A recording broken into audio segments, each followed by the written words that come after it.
네, 국민의 귀감이 돼야 할 국회의원들의 일탈 행위가 끊이질 않고 있습니다. 성폭행 연루, 비리, 금품수수 의혹까지 이른바 꼴불견 국회의 모습이 연일 보도되고 있습니다. 최근엔 자식사랑의 경쟁이라도 하듯이 여야 막론하고 자녀 취업 특혜 논란까지 휩싸였습니다. 자, 먼저 사건의 중심에 선 사람은 새누리당 김태원 의원과 새정치민주연합의 윤후덕 의원입니다. 여야가 번갈아 논란에 휩싸이는 모습인데요. 새누리당 김태원 의원은 법무공단 이사장에게 청탁해서 변호사 아들의 채용을 도왔다는 의혹을 받고 있습니다. 자, 의혹이 제기된 것은 2013년 정부 법무공단의 채용 공고 기준이 갑자기 바뀌었다는 건데요. 당초 법조 경력 5년 이상의 변호사였던 채용 공고가 로스쿨 또는 사법연수원 출신 법조인 경력자로 완화됐다는 겁니다. 이에 대해서 김태원 의원은 전면 부인하고 있습니다. 법무공단 특혜 취업 의혹이 좀 있었잖아요. 네. 예, 거기에 대해서 좀 말씀. 그거는 이제 공단에서 충분히 그 자료도 이제 뭐 요청을 해놨잖아요. 정보공개 요청을 했으니까 그 결과가 나오면은 분명하게 밝혀지리라 생각이 되고, 그 부분에 대해서 저는 만약에 거기에 책임질 일이 있으면 저는 정치 생명을 거기다 걸겠습니다. 네. 예, 들으신 대로 김태원 의원은 아들의 청탁이 사실로 밝혀질 경우 본인의 정치 생명까지 걸겠다는 결연한 입장입니다. 의혹을 제기했던 법조인들은 당시 정부 법무공단 이사장인 손범규 전 의원과 김태원 의원의 친분 때문에 김 의원 아들이 취업 과정에서 특혜를 받았다, 이렇게 주장을 하고 있습니다.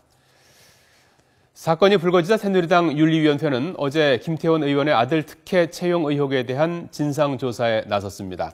이에 따라 윤리위원회는 김태원 의원 본인으로부터 소명서를 받는 동시에 정부 법무공단 등 관련 기관의 진상 파악에 필요한 자료를 요청할 예정입니다.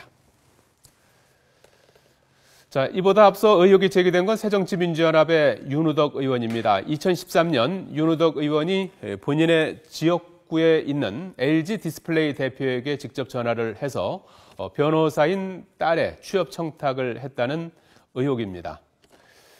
최초에 보도한 주간지에 따르면 변호사 시험을 갓 합격한 로스쿨 출신의 윤후덕 의원의 딸이 자격 요건에 맞지 않은 특혜를 받았다는 건데요. 일단 해당 기업 측은 모집 과정에서 윤 의원 딸의 자격에는 문제가 없었다고 주장하고 있습니다. 문제는 윤 의원이 본인의 지역구에 있는 LG 디스플레이 대표에게 직접 전화를 해서 자신의 딸이 응모한 사실을 알렸다는 것이겠죠. 의도가 있든 없든 현역 의원의 전화 한 통이 또 무언의 압박으로 작용할 수 있는 대목입니다. 자, 사태가 커지자 윤후덕 의원은 사과의 뜻을 전하면서 딸이 회사를 정리하기로 결정했다고 밝혔습니다. 새정치민주연합 문재인 대표도 지난 17일 윤후덕 의원에 대해서 당 윤리심판원에 직권조사를 요청했는데요. 하지만 논란은 쉽게 가라앉질 않고 있습니다. 일부 변호사들이 성명을 내고 윤후덕 의원의 사퇴를 요구하고 있습니다. 또한 윤후덕 의원은 이 사태에 대해 책임을 지고 의원직을 사퇴해야 합니다. 뻔한 변명으로 시간을 끌어 얼마 남지 않는 임기를 채우려는 구차한 생각은 버리시기 바랍니다. 예, 이 밖에 새정치민주연합 문희상 의원은 한진그룹 조양호 회장에게 천함의 취업을 청탁한 의혹을 받고 있습니다. 문희상 의원은 검찰의 소환 조사 통보를 기다리고 있는 그런 상황입니다. 또 최근에는 새누리당 심학봉 의원이 성폭행 의혹 사건으로 탈당까지 한 일이 있었는데요. 청탁과 성추문까지 국회의원의 품위는 땅끝으로 떨어진 듯 합니다. 자, 시민단체 바른사회시민회의의 보고서에는 8월 현재 새정치민주연합 12명, 새누리당 4명, 새누리당 출신 무소속 1명, 새정치민주연합 출신 무소속 1명 등 모두 현역 의원 18명이 수사기관의 조사를 받거나 재판 중이라는 조사가 있습니다.